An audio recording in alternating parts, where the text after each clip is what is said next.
What is going on, Tan and J-Man Show Nation? We are live on the ISC Sports Network on this gorgeous Monday night. What's going on there, T-Dog? Episode 290, J-Man. We are 90. within 10 of episode 300. That'll be in mid-August. 10 more weeks. Mid-August? Mid-August, if my calculations are correct.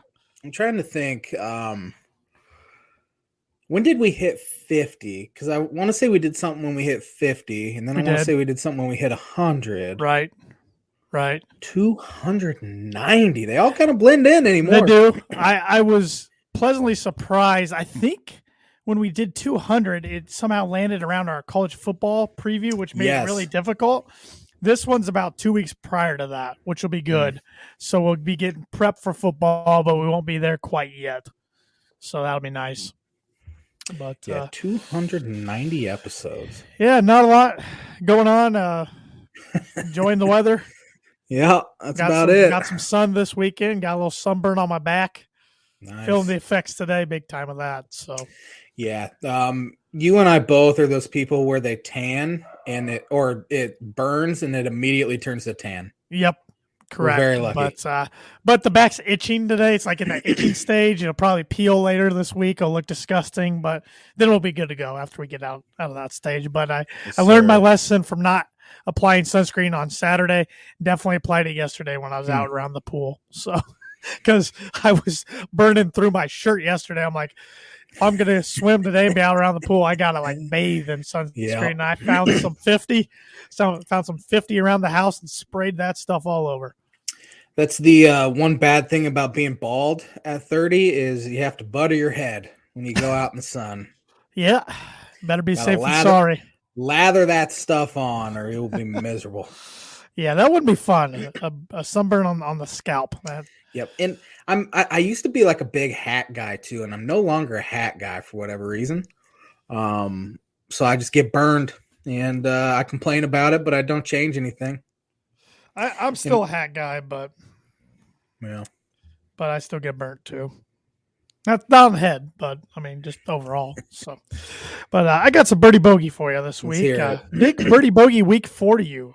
I am a 1 stroke ahead at 4 over par compared to your 5 over par. So you can either get it right and tie or go 2 back.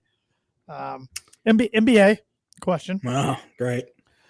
Jason Tatum became the 3rd player in Celtics history with 500 points, 100 rebounds, and 100 assists in a single postseason. What other 2 Celtics did he join? It's a really good question. I mean, there's been some insanely good Celtics players over the course of 6 decades. That's a good question, though. Birdie Bogey is brought to you by Noble Gnome. You go ahead and finish the read. I was going to say, you cut off my favorite read. Birdie Bogey is brought to you by Noble Gnome, LLC, for fresh, locally grown, nutrient-dense produce from Bryce and Katie Rowan of Minton, Indiana. Like them on Facebook, follow them on Instagram, and check out their website, noblegnomellc.com. Get your edgies. Well, here's the other question I was debating going with. It's also NBA related, and let's see if you would have got this. But the wording of the question is a little different. That's why I didn't go with it. The trio of Stephen Curry, Klay Thompson, and Draymond Green have now won 18 finals games together.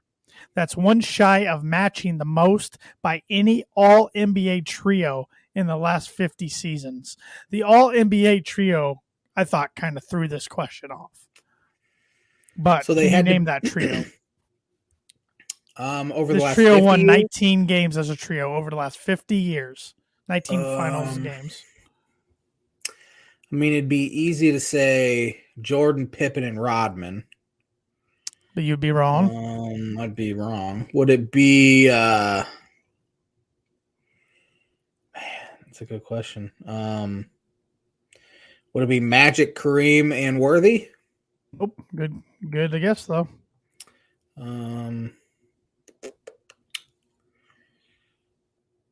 Russell, Cousy, and Havlicek? Nope. Who? I'm out. Duncan, Parker, and Ginobili.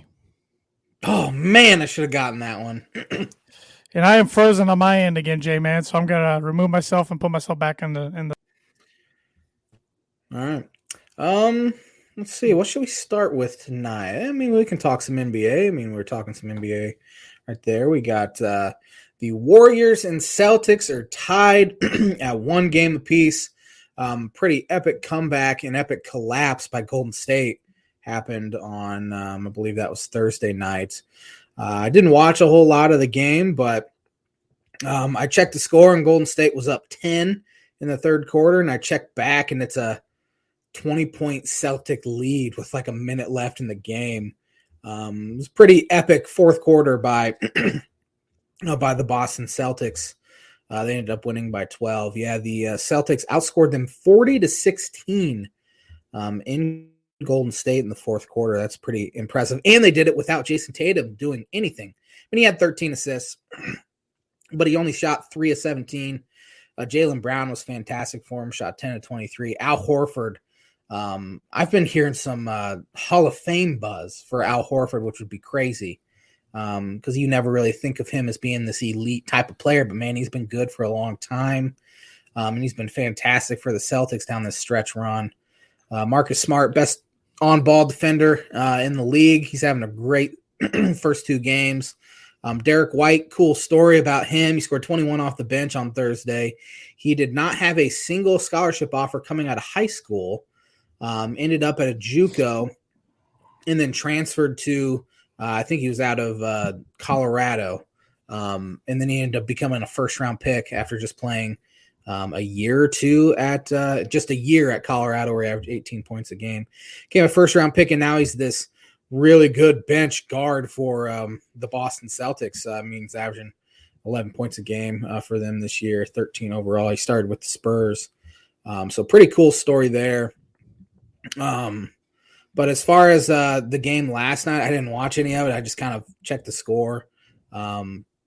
Steph Curry has, I want to say, I saw this on Twitter and I can't remember the exact stat. He has 7 times where he has made at least 73s in a playoff season or something like that. It's an insane stat, which is just ridiculous. 73s this postseason. He's done it like 6 or 7 times. So he's cemented himself as one of the greats ever. Yeah. Best shooter of all time. One of the greatest, like you said, he's cementing himself as his career keeps going on. This series has been interesting. I mean, after Boston got game 1 with Steph going crazy, with Tatum playing bad, I thought, geez, if Boston did that with all that going on, they're going to end up winning this series. And then Golden State last night turns around and just shellacks them. And it's like, all right, when Golden State plays like that, nobody can touch them. So, yeah, one game apiece. I'm still sticking with the Warriors in 6, though. I think it goes 7. ESPN has that like statistical probability thing, the FPI, I think they call it, and they actually give the coming into the series gave the Celtics the edge, believe it or not. And as we said, past couple weeks, and Thad Mooney has said, commented on our Facebook page that Celtics on January 28th were sitting at 500, and now here they are, just 3 wins away from winning it all. Is pretty incredible. An insane turnaround by them. With a rookie head coach? With a rookie head coach, yes. I was reading something that Ime Udoka thought he was getting the Bulls job, and then they hired Billy Donovan, which would have been interesting. Who knows if he would have had the same amount of success in Chicago the past 2 years as he has this year in Boston. But it's kind of interesting to hear that. But yeah, he rookie head coach. He's won 2 game 7s already, which is pretty remarkable. And I think this has all the makings of going to a 7th game. Wouldn't shock me. NBA would love it, I think, for the ratings. I think this series, I'm assuming, through 2 games is getting good ratings, and I think it will continue to do so. It's just funny, though, that, people who don't watch a ton of NBA, my mom, for instance, Dad and I were watching a little bit of game 1, and she's like, is this the final game? We're like, no, this is only game 1. She goes, NBA playoffs are way too long. So when yes. it really, the season is too long. And I know there was a big debate It was on at lunchtime today on ESPN, one of the talk shows. Is the NBA season too long? And I say, yes, it is. I say you can cut it down, start games around Christmas, and you can still end around this time, and everybody would be perfectly happy with it. Mm-hmm. Yeah, I mean, that one year, the strike year, they played 66 games. I think that's a perfect number. Yeah. I know why they expanded the postseason and made the first round 7-game series instead of a 5-game series. Yeah. It was from revenue standpoint. But yeah, I mean, the playoffs are starting. They started 2 months ago now, and we're still playing them. It is by far the longest. Every other playoff system's done within a month. NHL's pretty long. The NHL is pretty long, which the NHL and NBA are kind of comparable. That's true. In that aspect, where you don't play every other, or you don't play every single day. You don't have any back-to-backs in the postseason. Where baseball, you can play 3 in a row, you can play 2 in a row, so that helps. And with the NFL, there's only 1 game. But yeah, it's crazy. I've thought forever that they've needed to cut down playoff teams because more than half the league makes it. Right. 16 of the 30 teams making that's just way too much. You rarely see that 8 seed beating a 1 seed, even a 7 seed beating a 2 seed. It's very, very rare. And they're almost just a waste of time. Those series are just another reason to get that expansion up to 32 by 2024, like they're saying. Get that new Vegas team and bring the Sonics back to Seattle. So yeah, you know what? If the Sonics do come back, you'll have played a role in that. Yep, you better believe it. I'm the loudest voice in Indiana for them. Probably not, but I like to think I am. Yeah, there's been I don't know if there have you heard any buzz that the Sonics could be one of the teams that come back. Yeah, I have. That's what I've been reading. I was reading stuff as recent as last week. 2024 is the big rumor. Vegas and Seattle. So. I think Vegas is going to be a sports metropolis here soon, which it's crazy. It hadn't happened before, and now the Raiders are there. I think the Oakland A's are going to move there as well. They should. They need to get out of I was Oakland. just going to ask what, MLB is probably relocate or. Probably the A's or the Rays is what I'd imagine. Yeah. Now, if the A's were to move there, it would make sense as far as divisions go. Wouldn't have to switch anything up. Where if Tampa Bay moves there, it'd be different. Well, and heck, if the A's move there, a lot of Raiders fans are A's fans. I mean, you kind of get the same fan base right there. So, yeah, and then Oakland just has nothing except nothing. No, because Golden State's technically not in Oakland anymore either. Right. So yeah, they have nothing, and they only have to blame but themselves. Yeah, they didn't support their teams. Didn't support their teams, refused to build new stadiums for them. Right. They were in the worst facilities in baseball by far. I don't know how, which I imagine would be the same for football. One of the worst in football as well. They shared the stadium. It was awful. Sewage issues, just flooding. The dugouts would flood if they get rain, and like sewage would be floating. And the city of Oakland does nothing about it. So you know what? You're going to lose all of that. It's going to be a nothing town once Oakland A's leave. So NBA Finals still going on. Like I said, only 2 games in, a 7-game series. It looks to be a really good one. But we'll have a lot more NBA talk as the month rolls on because we now are in June. That's the night is June 6th. Last week we were still in May when we were recording episode 289. NBA draft's going to be coming up soon. Yes. 2 weeks from Thursday, I believe, the 23rd. Yep. So now with that, we know what players kept their names in and took their names out. Mm-hmm. Which, I think the deadline was June 1st anyway. Right. So I think we have a good idea of who is staying in. I mean, as far as the Big Ten players go, I know Malachi Branham stayed in. EJ Liddell stayed in. Kofi Coburn couldn't put his name in again without staying in, so he's in. Houston from Michigan. Who? Houston. Is he staying in? Yeah, he stayed in, and so did the Diabate. Yeah, they lost them both. Yep. Which that's huge for them. Chris Murray's coming back for Iowa, which that wasn't surprise. It's not surprising, but I think he's going to put up huge numbers for them next year. He will. Who else? Pete Nance pulled his name out. He's in the transfer portal. Sounds like Gonzaga Rich get richer. That's a real good chance to get him. Illinois had a real good chance to get him as well, but they chose Matthew Mayer because he was the more attainable option, and no one knew if Nance was going to pull out or not. Right. Yeah, if you have an opportunity to get a good player, you got to You got to strike the iron while it's hot. Hold. Right. So yeah, it's Pete Nance will no longer be in the Big Ten, which Northwestern's going to be trash again. They're awful. Can't imagine Chris Collins survives another year.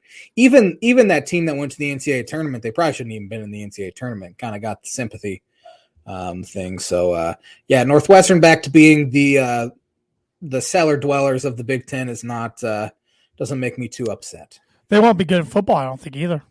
I think they'll be terrible in football. I think recruiting's down for Pat Fitzgerald. It's just not the same as it has been for him for whatever reason. I think they're looking at like a 3-9 or 4-8 season. They haven't had a good quarterback in years. Right. The defense hasn't been as good. Yeah, I think Fitzgerald missed his chance to get to the NFL because I'm not sure any team's going to come calling after they have back-to-back bad years. But again, we've kind of thought that in years past, the Northwestern would be terrible and end up winning 9 games. So who knows? Right, and I think that's a school that going to really get hurt by the NIL. Yeah, definitely. Yeah, the fan base isn't great. It's not big either. I'm sure they have a bunch of money. Oh, yeah, they got very rich alumni. I mean, they have some rich alumni. It's an elite school, but not sure how much they really care about athletics there. Yeah. In Evanston, which I went to their basketball arena and watched the game. It's a really nice arena to watch a game, but I think they got great facilities, but yeah, brand new too. But yeah, the NIL is going to really, really hurt them, I think, because a lot of the Chicago market wants the University of Illinois players, and Northwestern just hasn't had marketable players ever, really. Right. So it'll be interesting. I mean, Big Ten and college sports will be a common theme on this podcast all the way up to football because with the transfer portal, NIL, there's always news to talk about every week. Right. One thing with the transfer portal that I didn't even, which I should have kind of thought about, is once the COVID year guys are no longer in school, I think it'll really slow down the transfer portal. Should. Yep. It should. Because a lot of those guys are fifth year guys. Okay, I want to try to play somewhere else. So hopefully, which I think this should be the last batch of them this year. Should be. Should it? I thought it was one more year after this year, but is it one more year? Wrong. Okay. Which it would make sense if it was, but yeah. So hopefully that'll slow things down. Yeah. That's a good point. So we'll see. And really, I'm still hopeful the transfer portal and NIL will kind of, I don't want to say even out. It's never going to even out, but it's not going to be going as hot and heavy as it is right now. Right. I mean, it'll get to a new normal too. It's just right. New normal. That's a good way to put it. So, yep. Any more hoop stock, NBA or NCAA related? Nope. Nope.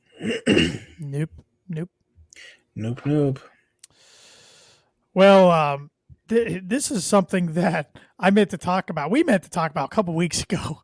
It kind of just got lost in the shuffle. The NFL schedule was released a couple weeks ago, and the NFL makes a big deal about it, and everybody gets kind of excited. And you want to see, okay, when's my team going to play on prime time? If they're going to play on prime time, things like that. And we just glanced over it.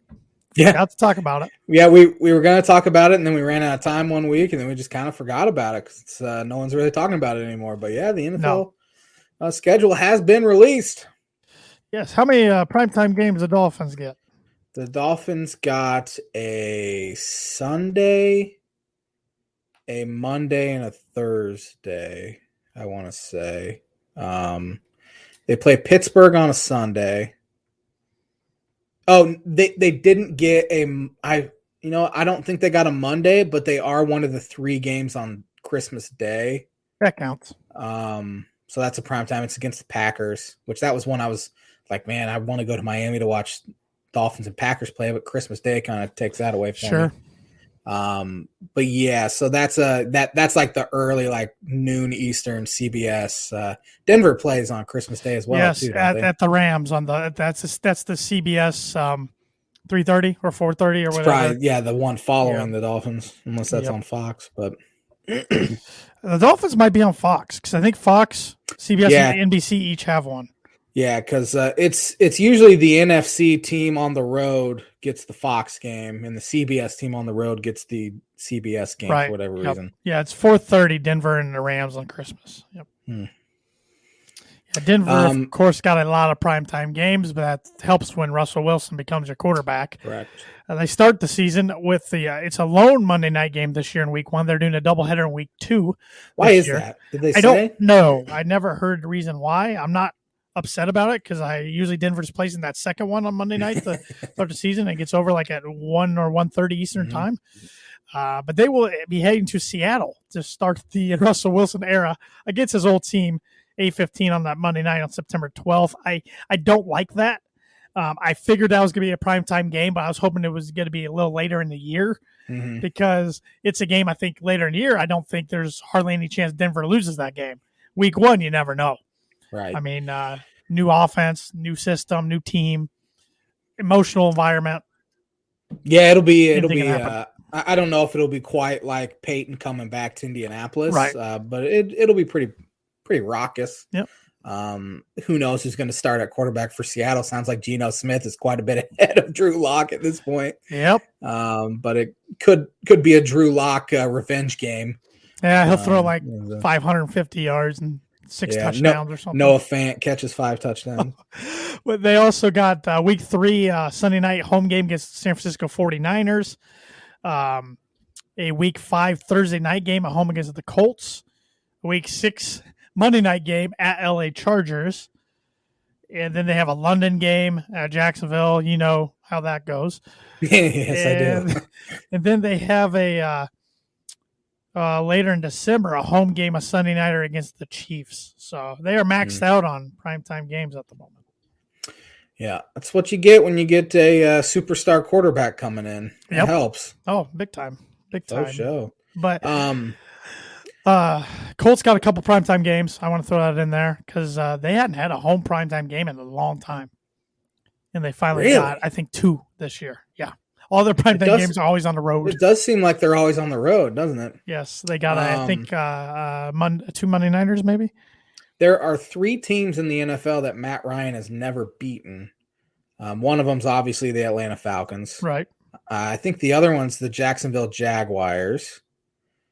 And there's one other that I do not remember now. I saw it on Twitter and I wish I would have favorited it. Yeah, I'll look it up. But he plays all 3 of them this year. So he could beat all 32 NFL teams. Falcons, Patriots, and Steelers.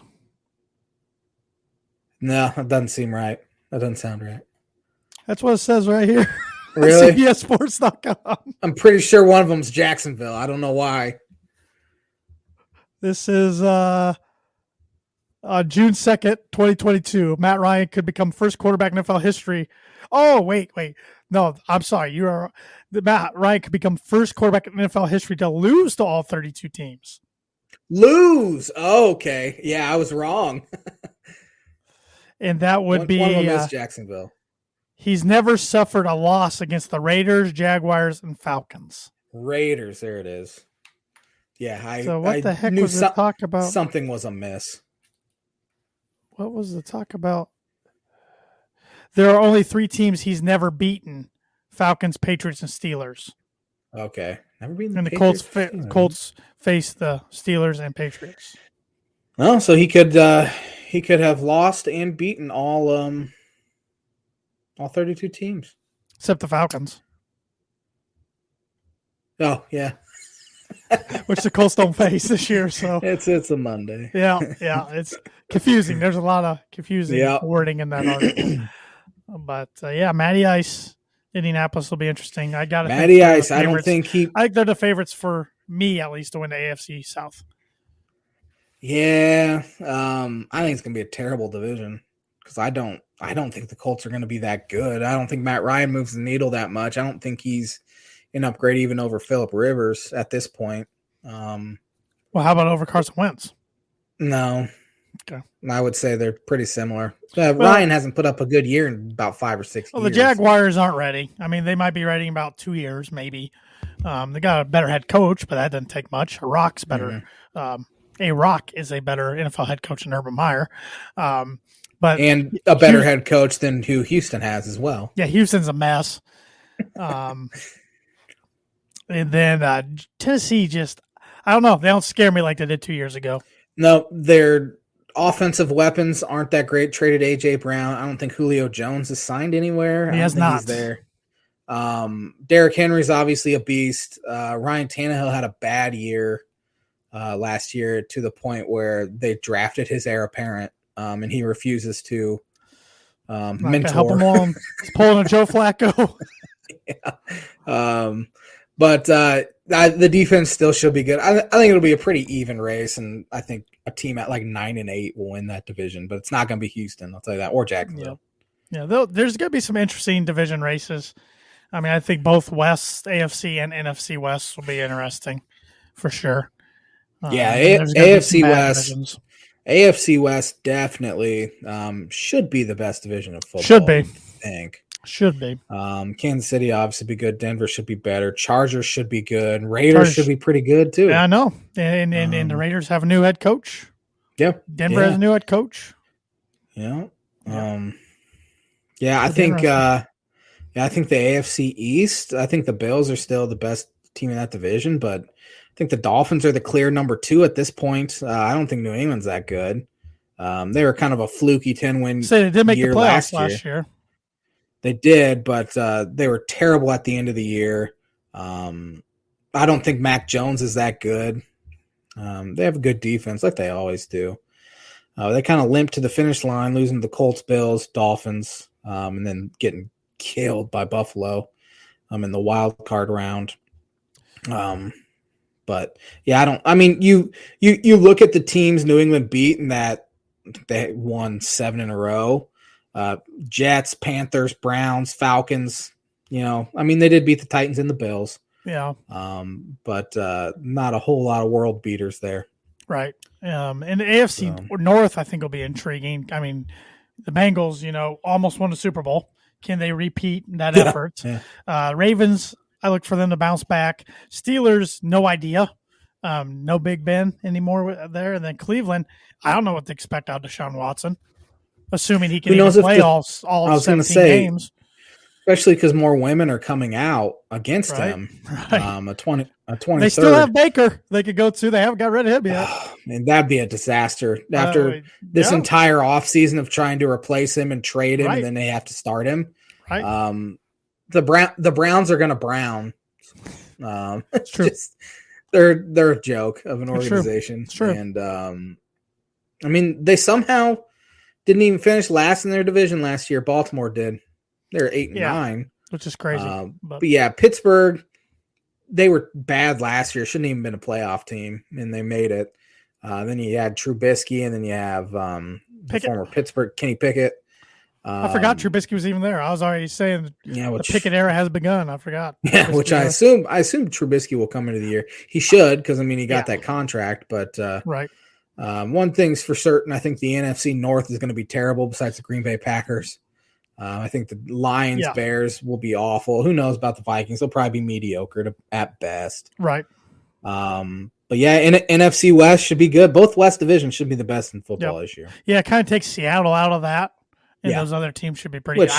I think Seattle was bad last year. I think Seattle and Atlanta could be two of the bird teams. Actually, could be the two of the worst teams in the league. Yeah, I agree. Yeah, Atlanta starting Marcus Mariota at quarterback. Carolina should be terrible too. Yeah. Matt Rule could be in trouble. He should be in trouble, you would think. But you were saying today when we were texting about what we were going to talk about tonight, that your dad shared some interesting details about Brian Flores' down in Miami. I didn't read the whole article at that point, but there were a few things that it's just like, man, what is this guy doing? Albert Wilson said these things. He just signed with the Minnesota Vikings. That Flores forced every player to walk in like a single file line, be completely silent while doing it. He treated them like elementary school kids. I remember being forced to walk in single file line. You couldn't talk in the hallway at all when we were in elementary school. That's kind of how it was. Flores has probably legitimate beef against Stephen Ross. And Stephen Ross should be forced to sell the team. You haven't heard anything about it. No, it died down. Which is crazy because you thought you'd hear more news. But yeah, Flores was. Yeah, I mean they won games down there, which is crazy. He's the first head coach since let's say Dave Wanstead to have back-to-back winning seasons. Yeah, Wani, the old mustachio man. But there obviously was some culture issues there. Tua wouldn't say anything bad about Flores, but it sure sounded like they did not get along at all. So hopefully, and so far anyway, during like OTAs and minicamp and all this sort of stuff, Mike McDaniel seems like head and shoulders more respected than Flores ever was down there. But you never know. It's the Miami media likes to play things up as well. Well, everything's always gravy in the offseason before the season actually starts. So no team has ever lost in the offseason. That's true. Some teams seem like they have lost the offseason, but no team really loses the offseason. Right. So I'm excited for football season. Yeah, football can get here anytime now. Anytime, because my baseball team is absolutely horrendous. Well, let's talk baseball. Let's talk. We're in June now, about a third way through the season. I think I'm going to start with word association here. Okay.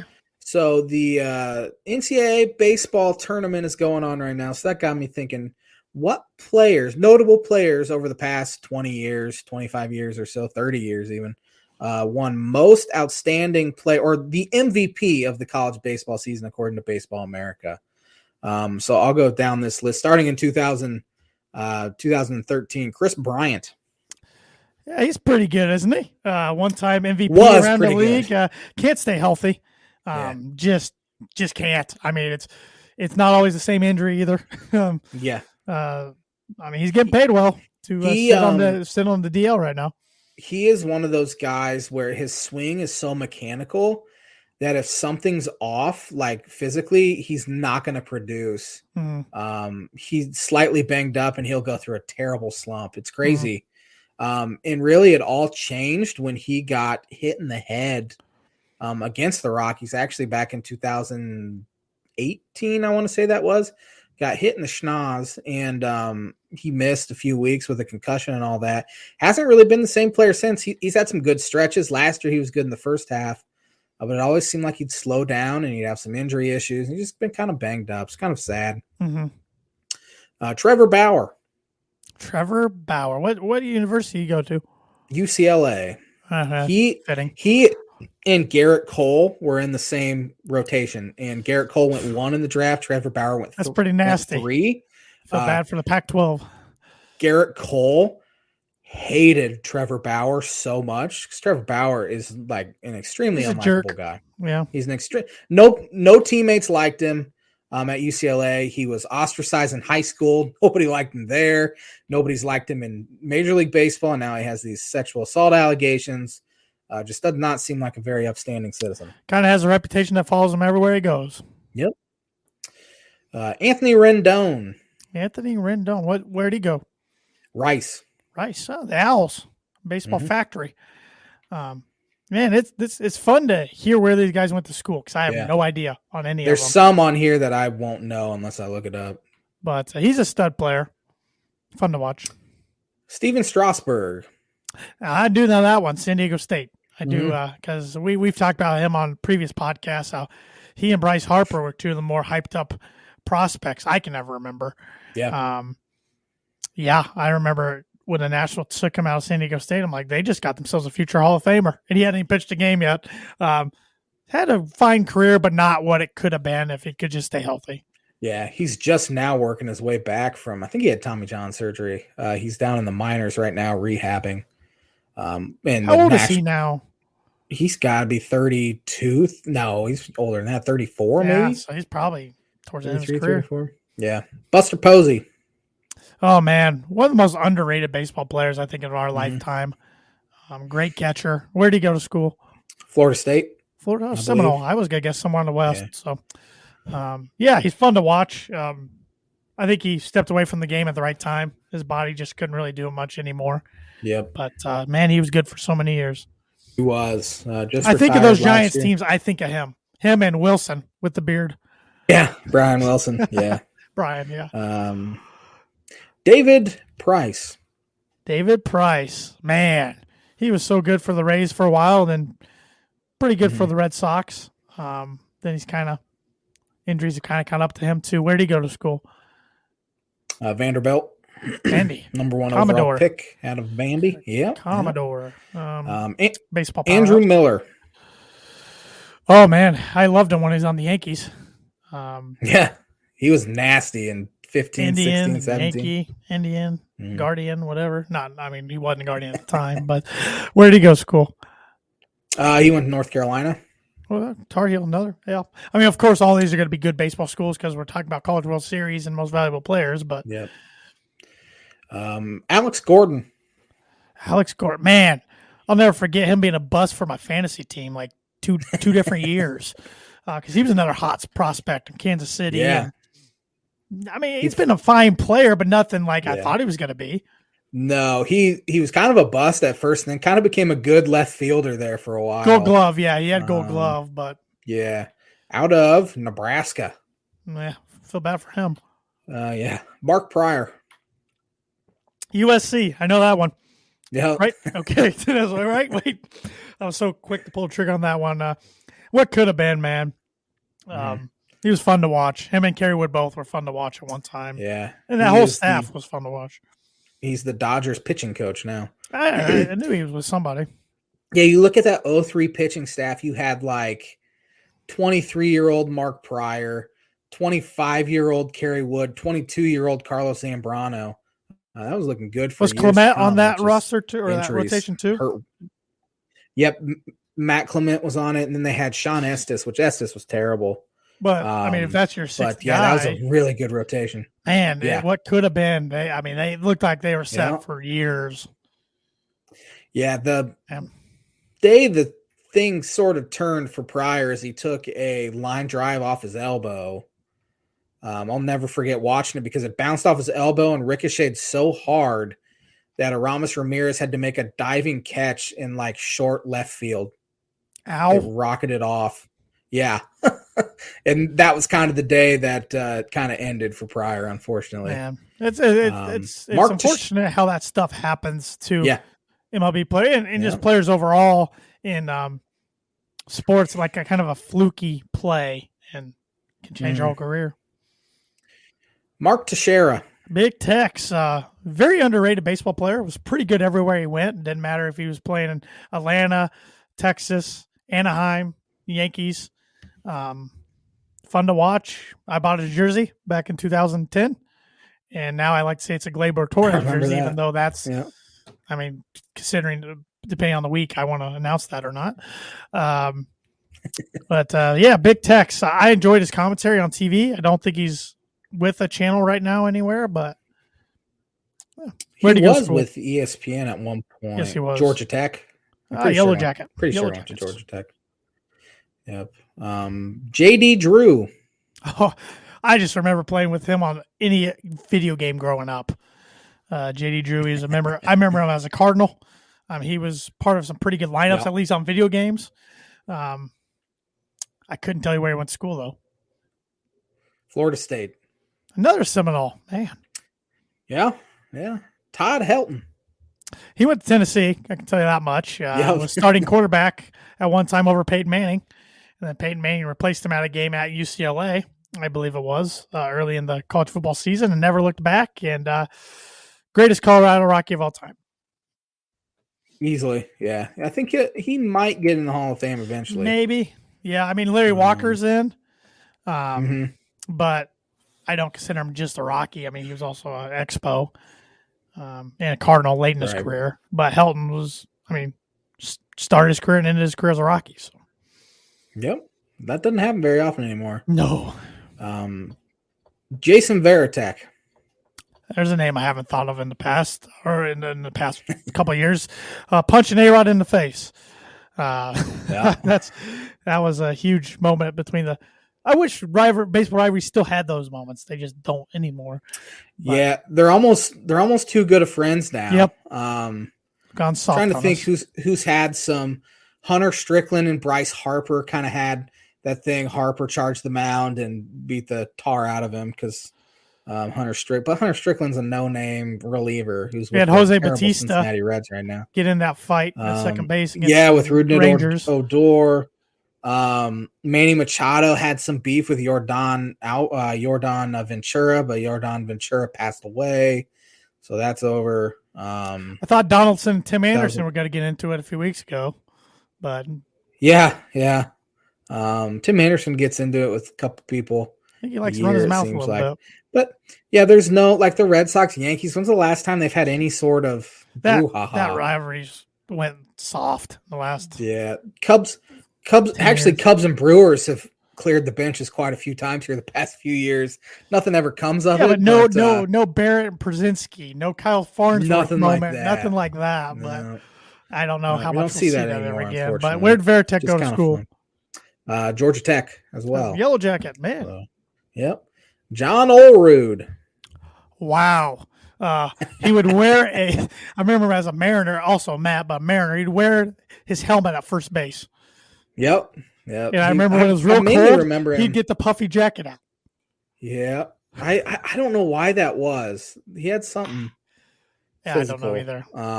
I remember him mainly with the Blue Jays. I remember as a Mariner mostly. He would do that. He went to Washington State. Cougars. Yeah. Man, that was a name I haven't thought of in 15 years. me either. He was the only guy, one of the few guys towards like in the 80s that you would have heard of. Okay. And then the last one here, Robin Ventura. Robin Ventura was not a good manager for the White Sox. He was not. Man, he played for a lot of teams, didn't he? I can't even think. He played the White Sox, Mets. Mets, I remember him. Then he went to the Yankees and then Dodgers. So not four teams, but okay. I mean, big markets. Those four teams were in the final 3 years of his career. So yeah. He had a solid Where'd he go to school? He went to Oklahoma State. Cowboys. That's a new one. Speaking of Oklahoma State, Matt Holliday's brother was at one point I don't know if he still is or not. The head coach at Oklahoma State. But why I bring Matt Holliday up is his son Jackson Holliday is a top 5 projected pick in the Major League Baseball draft coming here in July. I think he's like the 3rd ranked prospect on MLB Pipeline. He's like a top 5 prospect everywhere. So hard to believe Matt Holliday has a son old enough to be a draft eligible prospect. But yeah, there's a couple guys. Andrew Jones, the son, Drew Jones, is the projected number 1 overall pick this year. Well, we're starting to see that. I mean, look, Vlad Jr.'s in the league. Bichette's son's in the league. I know I'm even forgetting Craig Biggio's son's in the league. We're getting, we're at that age. We're getting a lot of guys, and a lot of them are pretty good players. I mean, of course, Vlad Jr. is really good. So, yeah, it's the guys we grew up watching are now having sons getting drafted and making. That's weird. It's. I remember the first time like a guy I really remember watching making the Hall of Fame. I'm like, man, this is weird that he's been out of the league 5 years, and I grew up watching this guy. Now their kids are in. Major League Baseball. And Tom Brady's still playing football. And Tom Brady's still playing football. I don't remember the Patriots without him at this point. Except now, of course. Yeah. But I remember what football's like without him. Yes, I don't remember. That's what I meant to say. But that will do it for a word association segment. I think you had them all done, right? Yeah, that was done. Which was a good list, and that's brought to you by Proforma Print 2 Promo Group. If you're looking for a trustworthy, dependable resource for your next trade show, company picnic, or sales meeting, they have over 50 years combined experience in promotional products and commercial print. They strive for fast and efficient response to all your print needs. You need to look no further. Let them be your one-source print and promotional company today by giving Barbara Van Weinsberg a call at 574-210-3815. This episode is brought to you by the Dam Landing. Whether you want an epic burger, hand-tossed pizza, hand-bread, tenderloin, seafood, craft beer, or a handcrafted cocktail, the Dam Landing is the place to be. The Dam Landing is a bar and grill located on beautiful Lake Manitou, focused on freshness and quality. You can wash down their delicious food with one of their 16 beers on tap, including a constant rotation of today's best microbrews and domestic flavors, or a handcrafted cocktail made using fresh ingredients. Taking the fantastic views of Lake Manitou in their beer garden or outdoor bar area. Whether it be boats or wheels, Dam Landing is a place to be, located at 1305 Ewing Road in Rochester. Yes, it is packed every weekend. Go get yourself some good food, enjoy the lake, enjoy the beer garden. Make sure you get over there. I will rifle through baseball here real quick so you can do on this day for us. The Cubs had a better week than I think most were expecting. They went 4-5 in their 9 games in 7 days against. It wasn't your book it 2 games. They'd win 2. Yeah, two games or less. I didn't think they had a shot, but they actually played pretty good and should have taken 4 or 5 from the Cardinals and ended up losing 3 of 5. Lost in extras back-to-back games. They were up 1 in the 9th inning last night. They blew the lead, and then they had a guy on third with less than 2 outs and extras. Couldn't score him. I'd like to see if we got any good J-Man tweets. I haven't checked out the J-Man tweeter machine. The J-Man does not tweet very much because this is the most unlikable roster that I've seen in Cubs baseball and maybe ever, because I got so accustomed to them being pretty good. We got a good one last night, though, out of you. I tweeted last night? Maybe it was Saturday. It says one day, so that's what it says. So, is it Chris Morale? Is that how you spell Morale? Yeah. Morale. I love Chris Morale like I would my own son. Yeah. Chrissy.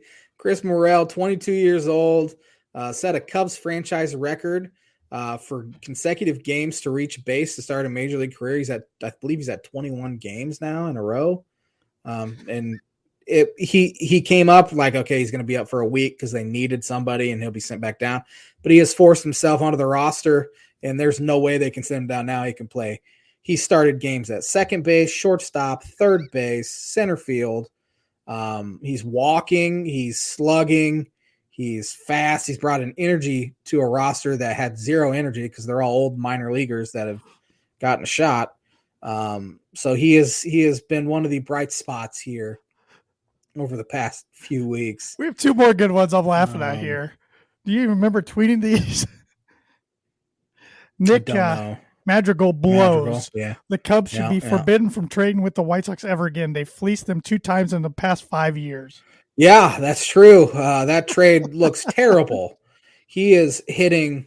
I'm going to go look up his stats. He's a Punch and Judy type hitter. He has zero power whatsoever. He's an extreme contact guy, which is something the Cubs really needed, but old Jed Hoyer went so extremely to a contact-oriented hitter that he picked up a guy that has a 222 batting average with a 267 on-base percentage and a 253 slugging percentage. He has 22 hits on the year. 3 of them are doubles.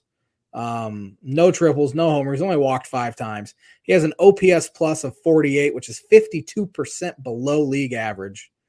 Not good. It's been just a horrendous, and he's even striking out more than he ever has. Just a horrendous trade.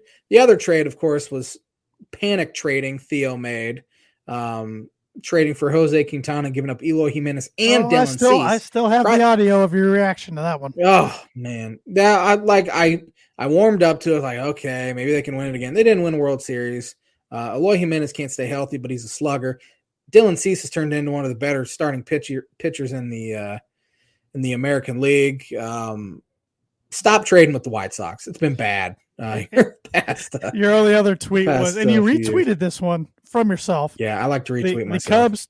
This Cubs team is an embarrassing collection of terrible baseball players. It's true. They're pretty bad. I'm not having any sort of fun watching them this year. You were talking about the White Sox just a minute ago. A fellow member of the Tan and J-Man Show Nation, Matt Skura, big White Sox fan, texted me today because we were talking over the weekend just how disappointing the White Sox have been for him. He said the White Sox have played 52 games in 52 different lineups. Yeah, Tony can't make up his mind. Yeah. He said hard to get into a groove like that. Yeah. I remember Joe Madden did that towards the end of his Cubs tenure, and they just couldn't get into any sort of offensive rhythm for whatever reason. Yeah, I mean, you see the Phillies fired Joe Girardi. They've been a disappointing team. White Sox are disappointing. Maybe it's time to make a change. I don't think Reinsdorf. They should have never hired him in the first place. Should have never hired him. It's Reinsdorf's buddy, so I don't know if he'll have the stones to do it. It was a terrible hire. And really last year at this time, White Sox were about the same spot. People were calling for his head, and they got hot, and they made the playoffs, which they're only 5 games out of the division. They're in my opinion, still the most talented team in that division, so they're probably still going to. Do you think they're a contender or pretender? I would say right now they're still in it enough to say contender just because I think they're probably the best team in that division. Yep. Elsewhere around baseball, though, you look at the Angels looking like, man, maybe this is the year the Angels will make the playoffs. They're playing really good baseball. Well, they've lost 11 in a row, and they're now under 500. I did not know that. Yeah. Get Trout out of there. Yeah. Please. And Ohtani. Yeah. You have 2 of the most marketable stars in the game, and they're playing for just a horrendous organization. Man. Yeah. They gave up a game-tying grand slam to Bryce Harper yesterday. And then they got 2 runs and gave up a 3-run walk-off homer with 2 outs and 2 strikes in the 9th inning yesterday. I just stopped watching. If I was an Angels fan, I'm done. I'm just done. Oh, they're brutal. Elsewhere around baseball, Yankees 39-15. They're one of just I literally just saw this tweet, and I think I can still find it here. It was a picture of Anthony Rizzo, actually, which is kind of interesting. They chose Anthony Rizzo to be the picture. Let's see. I don't know if I can find it. They're just the 5th team in the last 38 years to win 39 or more of their first 54 games in a season. It's interesting that they chose Anthony Rizzo because the Cubs in 2016 are one of those 5 teams that did. Probably why they chose him. Yep, he knows that feeling well. Yep. Mets are still playing good baseball. They're 18 games over 500. They're definitely a contender. They're not a pretender. Yep. I think we could both agree Brewers and Cardinals are contenders. No one else in the Central is. In the West, I mean, the Dodgers are still the best team there. Padres are 2 games out. I think we can both say they're a contender. Giants are 5.5 out. They're 29-24. They're kind of interesting. Yeah, they're a tweener. They are a tweener. That's a good one. And then remember when the Rockies started the season really well? It wasn't gonna last. We knew it wasn't gonna last. Colorado sports fans can't have too much success at once. So now they're having hockey success. Yes, so I think you'll be okay with that as well. Yes, I will. Yes. Just win tonight. End this thing. Just end it and get to the cup. Toronto Blue Jays are 9 games over 500. I think we can both say they're contenders. Yes. They're 7.5 out of the division. That's mainly because the Yankees have been so good. Right. Rays are 8 games over 500. They're always a contender. Boston started to play some good baseball. Here they're 4 out of a wild card spot. I think they'll be right in it towards the end of the year. So I would say contender. But this week for the Cubs, they go to Baltimore for 2, and then they go to Yankee Stadium to play the Yankees. I'm pretty sure the Cubs have never won in new Yankee Stadium. Are we going to make a wager? No, I don't want to make a wager.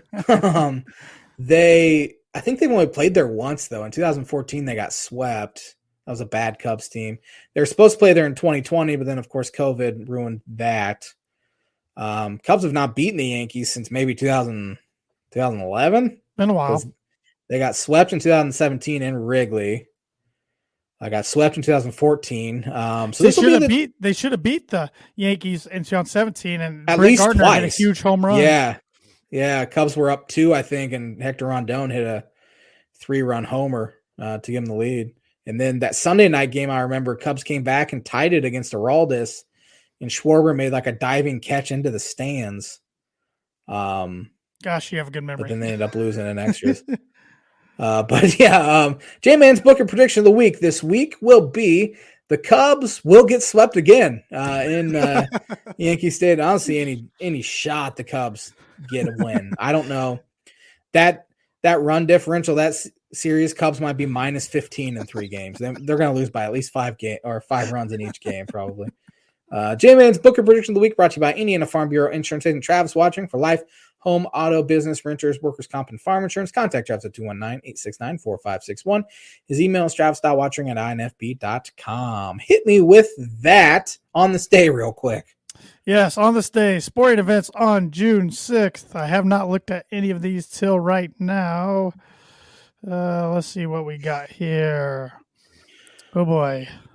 On this day, 1941, MLB's New York Giants used plastic batting helmets for the first time ever. Oh, interesting. On this day, 1944, World War II, all Major League Baseball games were canceled in honor of the D-Day landings in northern France. On this day, 1966, the NFL and AFL announced their merger. On this day, 1969, Joe Namath resigned from the NFL after Pete Rozelle said he must sell his stake in a bar. He must sell a stake? Yeah, he must have owned had a stake in ownership in a bar. Yeah, they wouldn't do that nowadays. On this day, 1971, Willie Mays hit his record 22nd and last extra inning home run.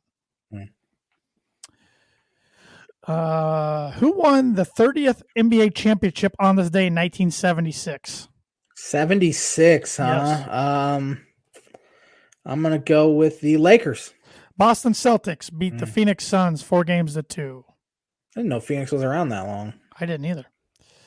Let's see here. On this day, 1992, New York Mets first baseman Eddie Murray recorded his 1,510th run batted in during the 15-1 thrashing of the Pittsburgh Pirates that passed Mickey Mantle as an all-time RBI leader among MLB switch hitters. Eddie Murray played a long time. Yes, he did. A lot of French Open. Who won the Stanley Cup on this day in 2007? 2007, I'm going to go with the Pittsburgh Penguins. It was a bird team, but it was the Anaheim Ducks defeated the Ottawa Senators 6-2 for a 4-1 series win, the Ducks' first championship. On this day in 2011, who was the first pick by the Pittsburgh Pirates in the MLB draft? 2011? Yep. Pirates picked number 1 overall in 2011. Yep. Oh, I should know this. It's going to make me real mad when I hear it. I don't remember. Garrett Cole. Oh, shoot. That's right. I keep forgetting he was a Pirate. That makes me mad. Well, let's redeem yourself here. On this day in 2013, who was the number 1 overall pick in the MLB draft by the Houston Astros? Mark Appel. Yes, Stanford pitcher Mark Appel. Yeah, he was a bust. Chris Bryant was taken second. On this day, 2018, LeBron James eclipsed Michael Jordan's record 109 games for most 30-point games in NBA playoff history in the Cavaliers' 110-102 Game 3 loss to the Golden State Warriors. And lastly, on this day in 2018, who is the number 1 overall MLB draft pick by the Detroit Tigers? Spencer Torkelson. Auburn pitcher Casey Mize. Oh, Casey Mize. Oh, Torkelson was 2 years later, you idiot. Well, that was a good on this day. I learned a lot. I hope you all did too. Brought to you by Mooney Woodcrafts. Mooney Woodcrafts is a veteran-owned and operated custom woodcraft shop based out of North Carolina with Indiana grassroots. They provide 100% hand-cut custom designs that fit your needs. From signs to the growth charts, their custom pieces make a great addition to any home, office, or man cave. To see some of their recently completed projects, visit them on Instagram or Facebook at Mooney Woodcrafts, and for orders, contact them at mooneywoodcrafts@gmail.com. Hit me with that birdie bogey. Birdie or bogey. Can he tie things up, folks? Or is he going to take a 2-stroke? We're going to drop 2 strokes behind. Jason Tatum became the 3rd player in Celtics history with 500 points, 100 rebounds, and 100 assists in a single postseason, joining what 2 players? I mean, it's obvious. It's an obvious answer, which means he's going to be wrong. Larry Bird. Larry Bird did it 3 times. Oh, so he has won. Do I get a par then? I didn't say that earlier, so I'll be kind and I will give you a par. So this is for a birdie or a bogey. Are you going to stay one behind or come up and tie it? Bob Cousy. Good guess, but no. So you're one behind. Is it Pierce? Paul Pierce. Oh, I was going to say Pierce. I didn't think he would have gotten the assist, though. Shoot. Yep. Tatum became the second youngest player to accomplish this, only trailing LeBron in 2007. Son of a gun. That was a good question. Thank you. Thanks for watching another episode 290 of the Can and J-Man Show. Have a fantastic week, everybody, and we'll be back at it next Monday. Go Avs. Get to the cup.